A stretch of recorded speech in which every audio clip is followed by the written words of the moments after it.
नहीं चलेगा। जानते हो मेरा योग लगाने का, आपको मनाने का कौन सा उद्देश्य, कौन सा उद्देश्य लेकर मेरा योग लगाकर बैठे हो? कहा महाराज उद्देश्य मेरा ये है, मुझको पुत्र प्राप्ति होनी चाहिए। वरुण देवता ने योग दृश्य देखा, बोले हरिश्चंद्र संतान प्राप्ति का ख्याल अपने दिल से निकाल दीजिए। क्यों? अरे कहा एक जन्म छोड़िए, 6 जन्मों तक तुमको संतान नहीं हो सकती। कहा महाराज क्यों? कहा तुमने एक ऐसा अपराध कर दिया है। कौन सा अपराध? कहा एक बार आप घोड़े पर बैठे जा रहे थे, कौच नाम के पक्षी को उसने 6 अंडे रखे थे, घोड़े के टांग से उसको रौंद दिया। उसी कौच नाम के पक्षी ने तुमको श्राप दिया है कि हे मतवाले राजा, जिस प्रकार से मुझे तूने निपुत बना दिया, जाए मेरा श्राप है, 6 अंडों को तूने फोड़ा, 6 जन्मों तक तुझे कोई संतान प्राप्ति नहीं होगी। जो ही वरुण देवता ने इशारा किया, महाराज हरिश्चंद्र ने खींच के सीने पे कटार लगा दी। महाराज निसंतान जीना गंवाना नहीं है, मैं मर जाऊंगा, मैं मर जाऊंगा। वरुण देवता ने इशारा किया मरो मत, लेकिन मेरे प्रताप से तुम्हारे यहाँ पुत्र होगा, लेकिन एक शर्त है, पुत्र होने के बाद माता पिता को कितना आनंद होता है ये तो समझ जाओगे, लेकिन शर्त है समय आने पर अपने पुत्र की तुमको बलि चढ़ानी पड़ेगी, चढ़ानी पड़ेगी। महाराज हरिश्चंद्र ने कहा बलि स्वीकार है, पुत्र प्राप्ति तो हो पहले। वरुण देवता वरदान देकर तो चले गए। इधर महाराज हरिश्चंद्र तारा नारी के साथ में जो अयोध्या अपने महलों में आए, सुखदेव जी कहते हैं पर इधर समय बीतता गया। समय आने पर हुआ क्या,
इस प्रकार से बड़े बड़े ज्योतिषियों को बुलाया गया। महाराज हरिश्चंद्र के यहाँ एक संतान ने जन्म लिया, नाम रखा गया रोहित कुमार।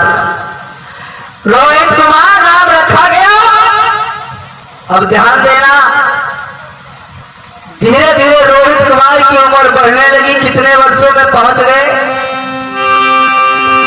अरे 5 बरस को सुत जब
हो गई। तब इधर वरुण देवता ने विचार किया, भाई मेरे प्रताप से महाराज हरिश्चंद्र के संतान तो हो गई, माता पिता को कितना आनंद होता है जान गए। चलो अब जो शर्त की थी, जो वादा किया था वो निभाना चाहिए, उनके पुत्र की बलि चढ़ाना चाहिए। यही सोचकर वरुण देवता जिस समय महाराज हरिश्चंद्र के दरबार में पहुंच गए, महाराज हरिश्चंद्र ने ऊंचे आसन पर बिठा लिया। कहा महाराज कैसे कष्ट किया है का? अरे कहा इतनी जल्दी तू भूल गया, इतनी जल्दी भूल गया, अब समय आ चुका है, उसी पुत्र की बलि चढ़ा, उसी पुत्र की बलि चढ़ा।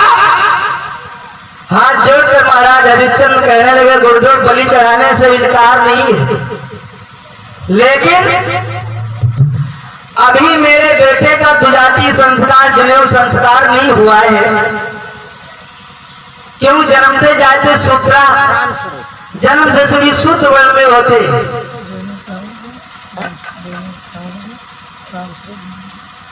और 51 मुद्राओं का सादर दान रेणु जी आपकी तरफ से अर्पण होते हैं, और 11 मुद्राओं का सादर दान राम स्वरूप जी आपकी तरफ से अर्पण हो रहे हैं। भगवान कल्याण करे कामनाएं है।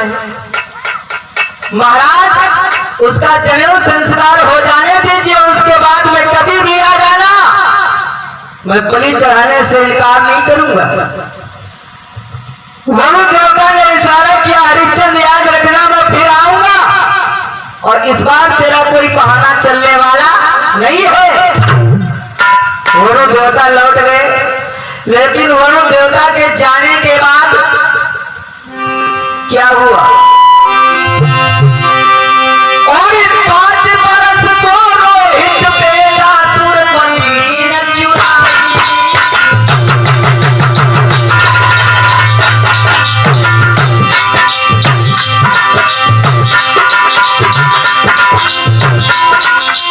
इंद्रलोक में जाई पुरंदर लिखो यार छुपाई।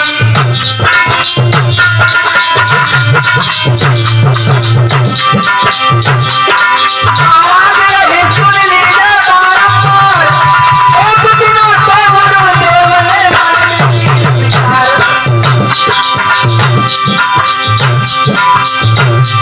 भैया का झूठ समय के बाद वरुण सोना नहीं जाने, भैया का झूठ समय के बाद वरुण सोना नहीं जाने।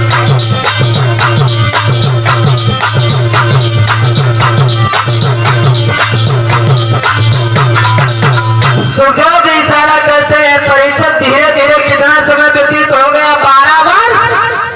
12 वर्ष व्यतीत हो जाने के बाद में वरुण देवता ने विचार किया, चलो अब तो उसका जनेऊ संस्कार भी हो गया होगा, अब चलना चाहिए, अब चलना चाहिए। वरुण देवता ने विचार किया, फिर अयोध्या नगरी में हरिश्चंद्र महाराज के दरबार में आ गए। जो वरुण देवता को देखा, बिठा तो लिया। कहा गुरुदेव मैं जानता हूं आपके आने का उद्देश्य, क्यों आए हैं आप हमारे यहाँ? हमारे पुत्र की बलि चाहिए ना? वरुण देवता ने इशारा किया, आया तो इसी के उद्देश्य से बलि चढ़ा। हाथ जोड़कर खड़े हुए फिर दरबार में हरिश्चंद्र कहते हैं, गुरुदेव सूर्यवंश का क्षत्रिय हूं, झूठ नहीं बोलूंगा। आपके जाने के बाद में किसी ने मेरे बेटे रोहित कुमार को चुरा लिया, बहुत ढूंढने की कोशिश की, लेकिन आज तक उसका पता नहीं लगा। जो इनकार किया बलि चढ़ाने से, वरुण देवता खड़े हो गए, पहला श्राप दे दिया, तुम महोदय रोग का रोगी हो जा, और जो दूसरा श्राप देने को उद्यत हुए, हरिश्चंद्र ने कहा गुरुदेव ठहर जाइए, आप इस प्रकार श्राप नहीं दे सकते, क्योंकि मैं झूठ नहीं बोल रहा हूं। हरिश्चंद्र ने इशारा किया, गुरुदेव आपको बलि ही तो चाहिए। बोले हाँ, वो भी जीव के बदले जीव, किसी भी जीव की बलि चाहिए मुझको, अभी आज चाहिए। हरिश्चंद्र ने भरे दरबार में ऐलान कर दिया है, कोई धर्म का त्यागी जो मेरा धर्म बचाने के लिए अपने बेटे की बलि दे दे, उसको मैं 1000 गैया दान करूंगा। लेकिन है कलयुग जरूर,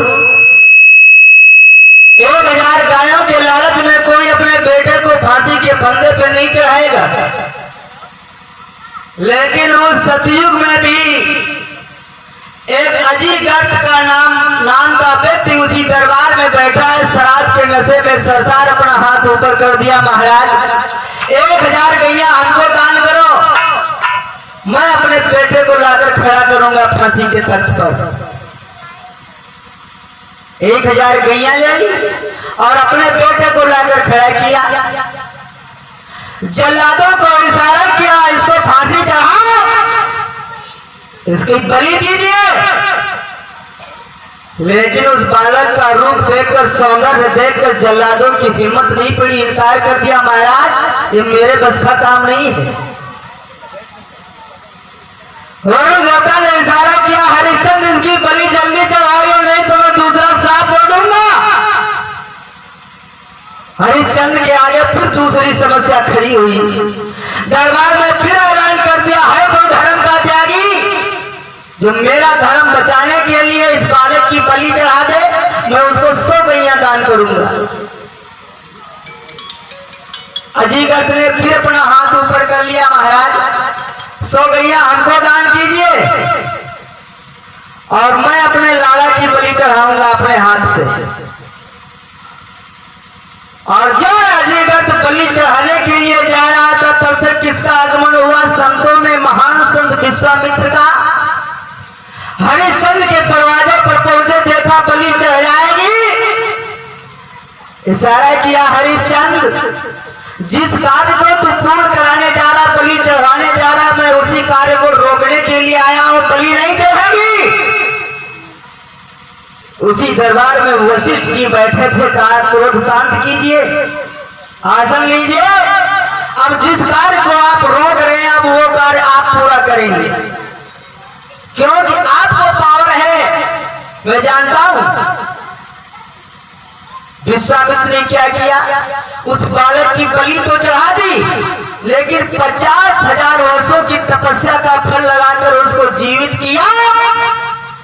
जीवित करने के बाद कंधे पे डालकर निकलते थे और जो दरवाजे पर पहुंच गए, मुड़कर देखा, बोले हरिश्चंद्र याद रखना, अगर समय आएगा तो मैं बता दूंगा मैं कैसा संत हूं, और सुनो मैं तुमको उसी दिन एहसास करा दूंगा, हंसना तो दूर, मैं ऐसा संत हूं तुमको रोने तक का मौका नहीं दूंगा। और चले गए। सुखदेव कहते हैं परीक्षित सनई सनई समय बीतता रहा, ऐसा समय आया तो संतों का दरबार लगा है, नारद पुला पुलस्त कात्यायन श्रृंगी वशिष्ठ विश्वामित्र आदि बैठे हैं। चर्चा का विषय एक ही है, कौन इस भूमंडल पर राजा है जो धर्म बचाने को, दौलत छोड़ो अपने प्राणों तक की बाजी लगा सकता है। वशिष्ठ जी ने हाथ ऊंचा कर दिया, महाराज मैं बताऊंगा। कहा बोले